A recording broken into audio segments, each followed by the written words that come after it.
Okay, this week on the Punch of a Friend blog entry, we're going to be discussing the song Elephant Graveyard, and I've got some audio from a friend of mine who I I asked to listen to the song and give her opinion about it, and so she's come up with some ideas, and not sure I always agree with her, but she likes to talk and she's always got something to say, so we'll see what she comes up with.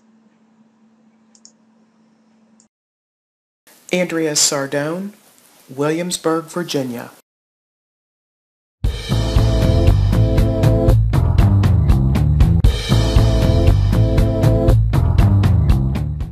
The first thing that comes to mind when I started, it's going to sound kind of strange, but you take a carpenter's saw, a very long saw, and you grab the top of it and bend it back in the middle, and then you let it go, and the reverberation, the reverberating noise that comes, that's sort of like that metallic sound, is what I heard when I first started listening to the song at the beginning. Okay, well, I told my friend, I told Andrea that if she guessed what I thought the first part of the song sounded like, that I'd give her $100, but it wasn't a saw.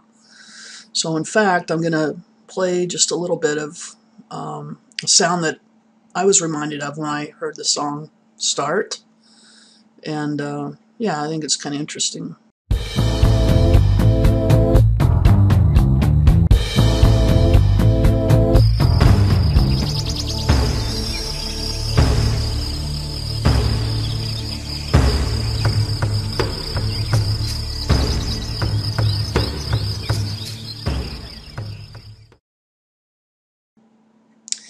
Yeah, so the first few measures of the song sounded like Native American drums.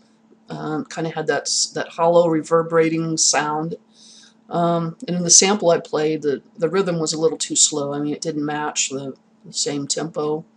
But I heard a lot of similarities, and that was kind of underscored by the first line of the lyrics, actually, too, because mentions a quest for knowledge.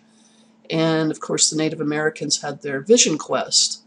So when I first heard the song, those two ideas kind of collided, and I wasn't quite sure where the song was going to go, but I'm sure it was probably totally unintentional, just one of those things. But yeah, that's how it kind of struck me, and I thought that was interesting. Another thing comes to mind as the song gets going. It sounds a lot like Davy Jones, the late 60s, early 70s, upbeat kind of rhythm and tone. There's a certain depth there that the tone and the rhythm somewhat belies it, but then you listen to the lyrics and you hear the lyrics are definitely introspective. I climbed to the skull of the mountain, to the stones where you knelt to pray, and there a trail of your burned possessions.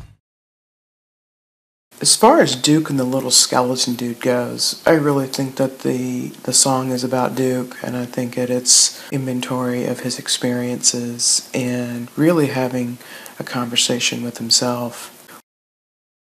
When Duke starts to cradle the skeleton, the scene changes in the background. Once the skeleton disintegrates, my read is that Duke has finally found a way to dismiss that literal skeleton in the closet. So this is sort of a story of maturation. It's about coming to terms, being at peace with where you've been, who you are, what you've done, how you've thought, how you've viewed the world. So I think this is Duke. Perhaps, yes, he's a superhero, and we're all sort of heroes down deep when we're able to transform ourselves.